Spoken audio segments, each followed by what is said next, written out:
CFA candidates, welcome back. Today, we will review the most important topics in CFA Level 2 Economics curriculum. Let's dive in. 1. Purchasing Power Parity, PPP, and Exchange Rates.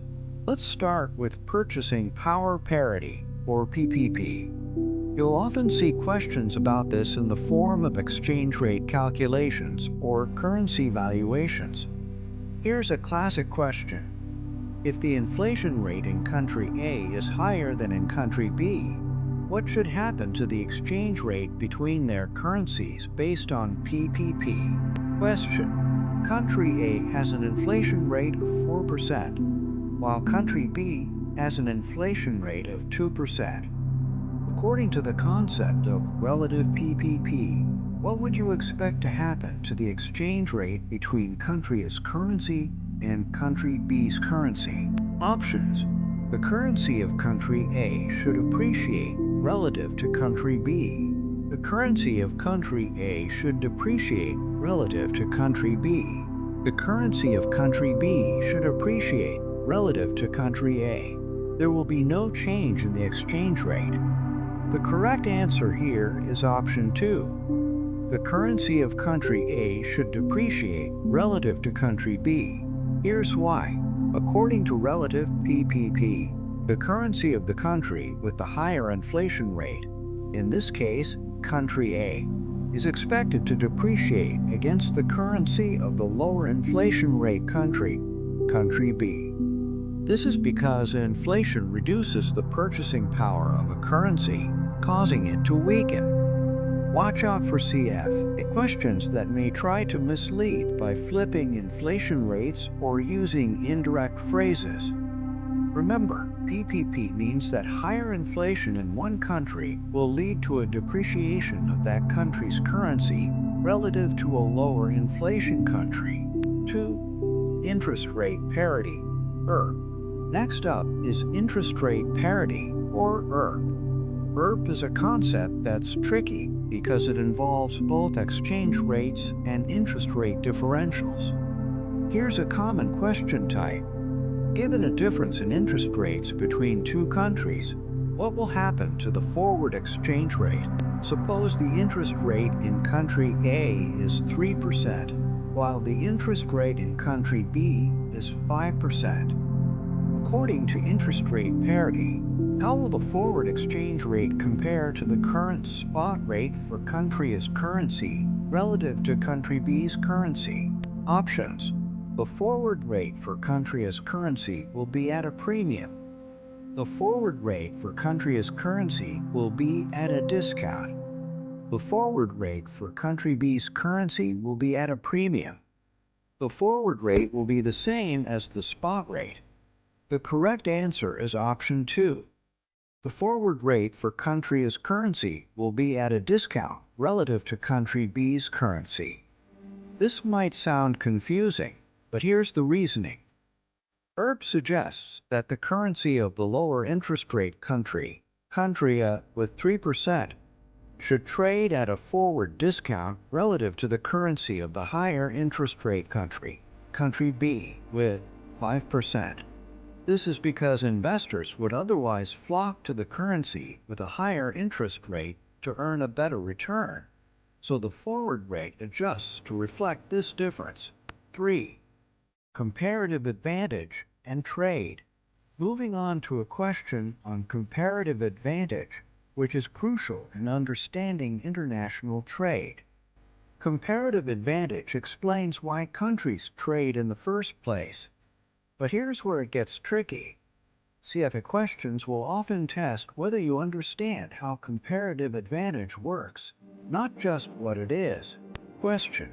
Country A can produce 10 units of goods X or 5 units of goods Y with the same resources, while country B can produce 15 units of goods X or 10 units of goods Y.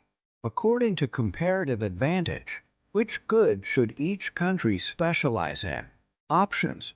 Country A should specialize in goods X, and country B in goods Y. Country A should specialize in goods Y.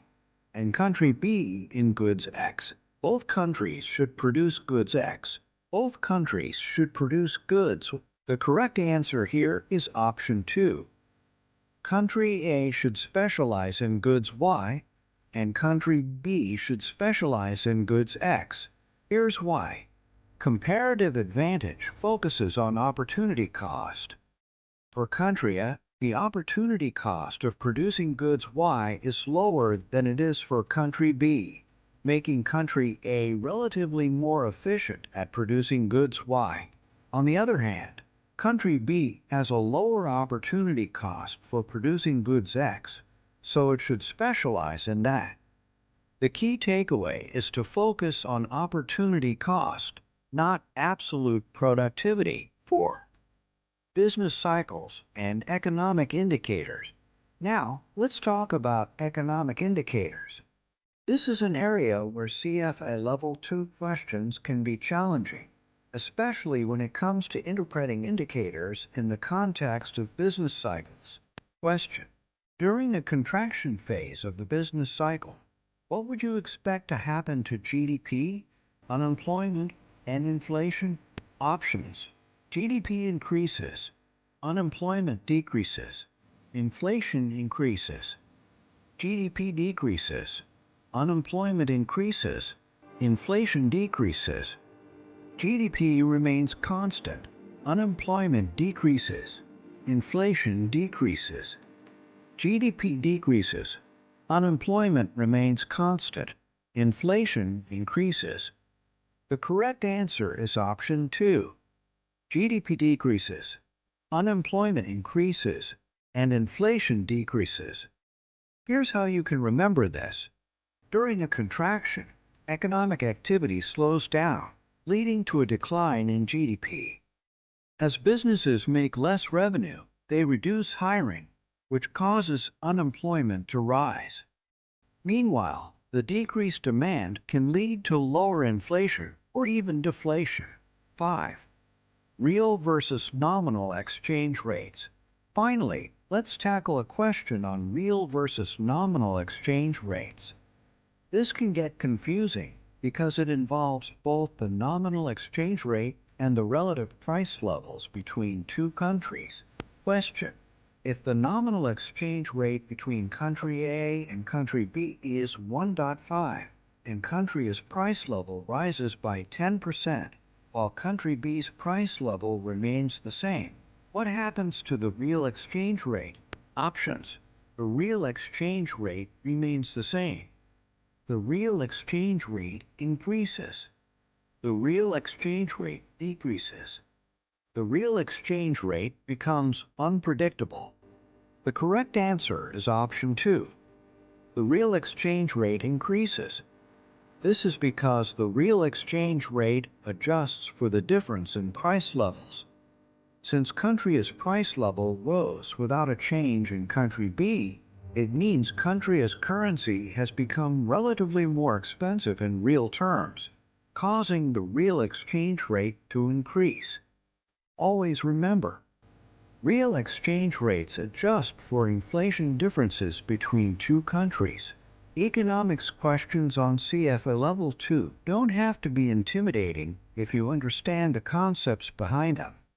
Focus on the fundamental relationships in PPP, Comparative Advantage, and economic indicators, and you'll be well prepared to tackle even the trickiest questions.